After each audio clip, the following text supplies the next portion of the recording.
You've probably already run both versions of this in your head. What it looks like if you move, what it looks like if you stay. You've done that enough times that neither picture is surprising anymore.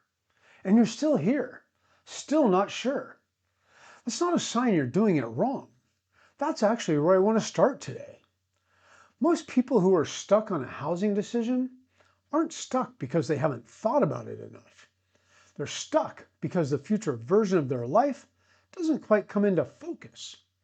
You can imagine the house, you can imagine the neighborhood, but the day to day of actually being there, what it feels like on a regular Tuesday morning, which parts of your current routine you'll miss and which ones you won't, that part stays unclear.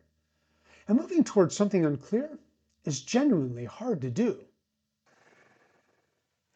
Imagining a decision and living it are two completely different things, and your brain knows that.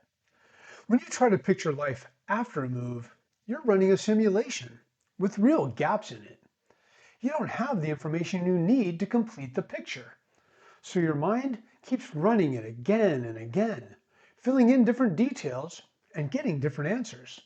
That's not indecision. That's just what happens when you're trying to think your way to certainty before the information actually exists. And the thing is, you're not spinning your wheels. You're thinking about something real. It's just that all that thinking keeps coming back to the same conclusion, and after a few months of that, it starts to wear on you. That's not a signal that something is wrong with your reasoning. That's just the limit of what you can know before you actually go through it. Some of what you're trying to figure out can only be learned by going through it. That's not a reason to rush, just worth knowing, because the certainty you might be waiting for probably won't arrive in advance. The things people are most worried about going into a move are almost never the things that actually end up being hard. The specific fears, the commute, the mortgage, the neighborhood, those usually turn out okay, or at least manageable. What catches people off guard is the stuff they didn't think to account for. You can do all the planning in the world, and real life will still show up differently than you drew it up. That's not a reason to skip the planning. It's actually the opposite. The plan isn't really the point. The planning is. Working through the numbers, thinking through the options, being clear about what you're actually after. That work matters. Not because things will go exactly the way you mapped them out, but because people who did that work show up to the hard moments better equipped than people who didn't. The first stretch in a new place almost never feels like the version you imagined. It feels strange before it feels normal. That's not evidence you made the wrong call. That's just what the beginning of something new feels like before it stops being new. A major housing decision doesn't end when you sign the paperwork and get the key. It changes what you have available financially. It changes how close you are to certain people. It changes what your daily life is organized around. The decision becomes the new background of everything else. And that's worth thinking about before you get there, not after. That's not meant to make it feel bigger than it already does. It's an argument for taking it seriously on its own terms, which I guess you've been doing. The 5-step move decision worksheet, linked in the description below, has a step built around exactly this. Step 5 asks you to stress test the decision against real life. Not a best case scenario, but the one where income temporarily drops, or monthly costs go up, or something changes you didn't plan for. The question it's really asking is whether the option you're leaning toward still holds up when things don't cooperate. That's a more honest test than running the numbers on everything going right. The decisions that hold up aren't the ones where everything went according to plan. That almost never happens. They're the ones where the person understood the real trade-offs and made the decision anyway. The outcome of a housing decision and how you feel about that decision are not the same thing. Two people can make the same move under similar circumstances and have completely different experiences from it. Not because the houses were different, but because of how they got there.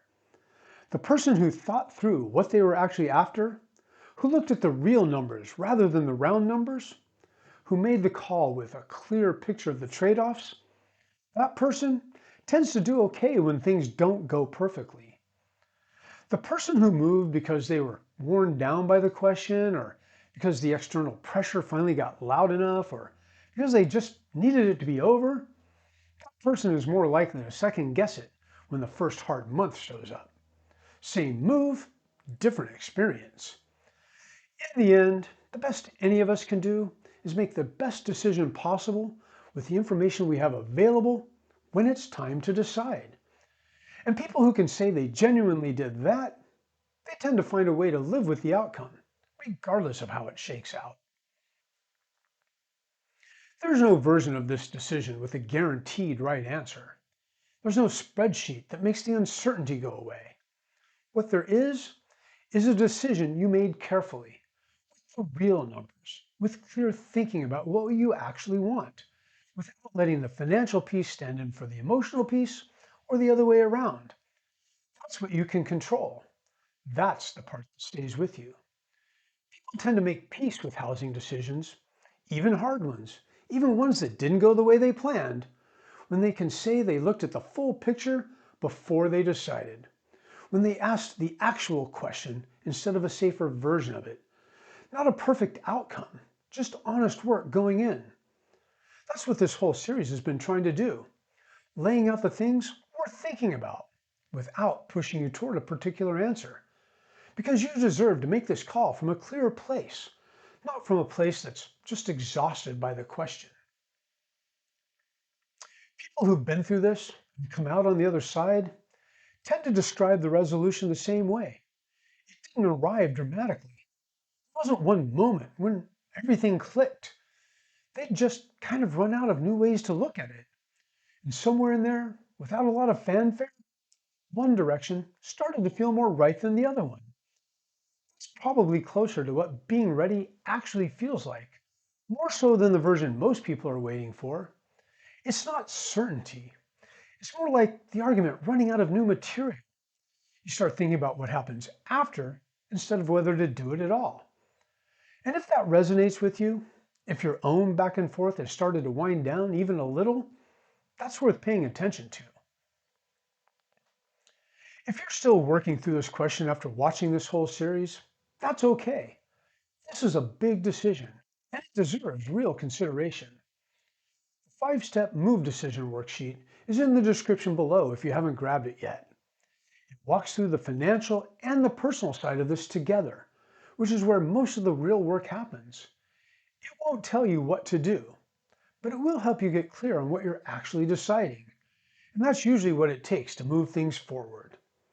Whatever you land on, moving, staying, or still working toward a decision, I hope this has been helpful.